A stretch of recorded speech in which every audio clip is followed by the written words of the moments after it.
Donc bonjour, je regardais un truc sur l'armée chinoise, sur l'armement chinois et sur l'économie chinoise, au développement d'avant Mao Zedong, pendant Mao Zedong et après Mao Zedong. Et, enfin, façon, et je sais plus comment il s'appelle celui qui est eu après. Et bon, et là on a mis voilà, il y a Xi Jinping qui est actuellement donc au pouvoir en Chine. Du coup.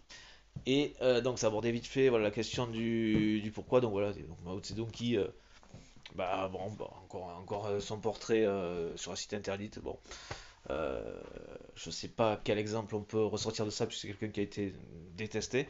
Et ce qu'il a, ce qui est, comment dire, qui certainement l'est encore. Enfin, pour ceux qui pensent au sujet, par exemple, hein, voilà, qui ont connu, je sais pas si encore bon,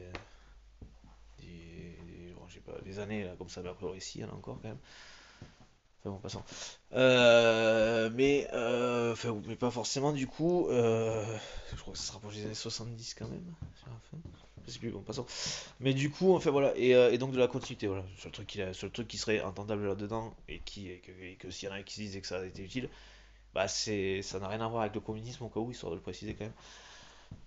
Mais c'est juste quelqu'un qui a eu une vision un peu plus complète des choses. En tout cas, qui en a fait quelque chose, même si elle n'était pas de lui, ce qui est des plus probable. Voilà, conseiller ce genre de choses, voilà. Ce qui avait du sens en tant que tel, mais qui était, de par son caractère nationaliste du coup, certainement pas de lui, puisque du coup, très limité. Voilà. Ça a ses vertus, mais ça a ses limites, puisque du coup, c'est pas, enfin, je ne connais pas de pays qui soit entièrement autonome en ressources, un truc, et qui s'est développé, et qui en d'habitants, par exemple, continuerait à être 100% autonome, c'est à mon avis. En tout cas, surtout avec l'ère moderne, quoi, hein, pour téléphone, qui fabrique tous ses propres téléphones, qui aurait tous les minéraux pour fabriquer tout ça. Il n'y en a pas, a priori, hein. En tout cas, qu'ils les auraient, mais en quantité suffisante. Enfin, bon, voilà. Et du coup, je sais plus où j'en étais, encore une fois.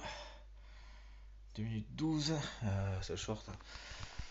Voilà, et donc des partenariats avec la Russie, tout ça, tout ça, tout ça, tout ça, tout ça, tout ça, tout ça, tout ça. Et le développement économique a été donc qui a pris une expansion et c'est plutôt ça qui a fait que ça s'est vraiment développé, que la Chine s'est vraiment développée.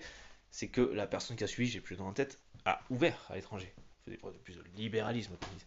A ouvert la Chine sur l'étranger. C'est ça qui a fait vraiment, voilà, vision plus d'ensemble, effectivement, qui correspond au domaine politique tout simplement, hein, ça correspond juste au domaine politique tout simplement.